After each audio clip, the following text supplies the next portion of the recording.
Mundy on Monday, where I am long on thoughts but short on time. First, if you haven't checked out my rundown on the visible calling of fellowship, do so now and I'll meet you back here.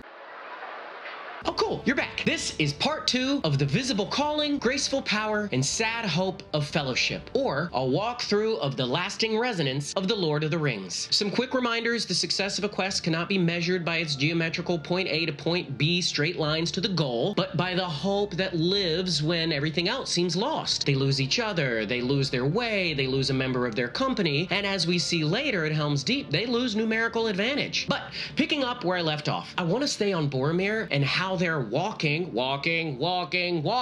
prepared them for what is to happen to the Fellowship next. So, the graceful power of fellowship. Boromir was chosen, one of us, a human set into the middle of the quest. Though we like to think of ourselves as hobbits, nope, this was an active choice on Tolkien's part. Boromir was one who walked with the company, eating, drinking, fighting with and for, protecting, learning, listening, experiencing everything as a fellowship, fully marinating. Together they have been running from Saruman, hiding from Sauron, worried about the enemy without. But the tragedy is this was an enemy from within. Not a mole or a plant, simply one of us who fell. He was not a bad guy, as Alexander Solzhenitsyn reminds us. If only it were so simple. If only there were evil people somewhere committing evil deeds, and it were necessary only to separate them from the rest of us and destroy them. But the line dividing good and evil cuts through the heart of every human being. And who is willing to destroy a piece of his own heart? Aragorn obviously understands this and shows Boromir grace by welcoming him back into the fold before his death. Combined with the fruit from their unified walk together, this forgiveness both assures Boromir that he has not failed and that those pursuing them cannot destroy the Fellowship, even if they destroy the members in it.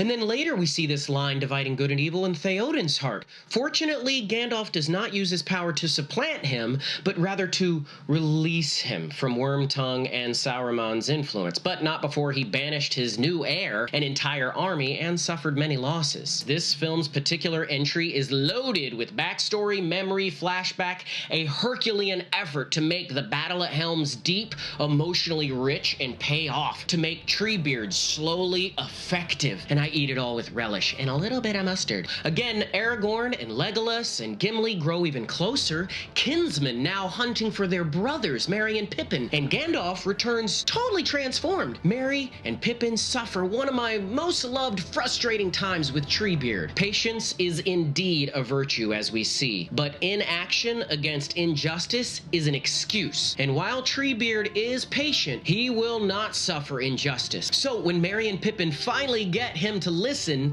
the results against Sauron at Isengard are almost seismic in scale. The trees of Fangorn were awake, and the forest was rising, marching over the hills to war. Also, to Frodo and Sam, oddly enough, once they get stuck with Gollum, we get to meet Smeagol. And they and we never would have been able to had they not been walking. The pity that stayed Bilbo's hand is worked out between Frodo, Sam, and Gollum as only grace can. Whether Smeagol succeeds or not in either getting the ring back or helping Sam and Frodo, we once again, not too unlike Boromir, see the truth of this dividing line running through all our hearts. That no one is immune. And if this is true, then this evil isn't something to balance with good, as evil then is the twisting, decaying mockery of good. And we see this in the breeding of the orcs as twisted elves by Melkor, and in the Uruk-hai. They are not created, they are twisted and bred. Not to be confused with twisted bread or monkey bread. Oh, and as we've seen, Aragorn's grace to Boromir, Gandalf's to Theoden, Frodo's to Gollum initiates this untwisting, staying off the ring's corruption.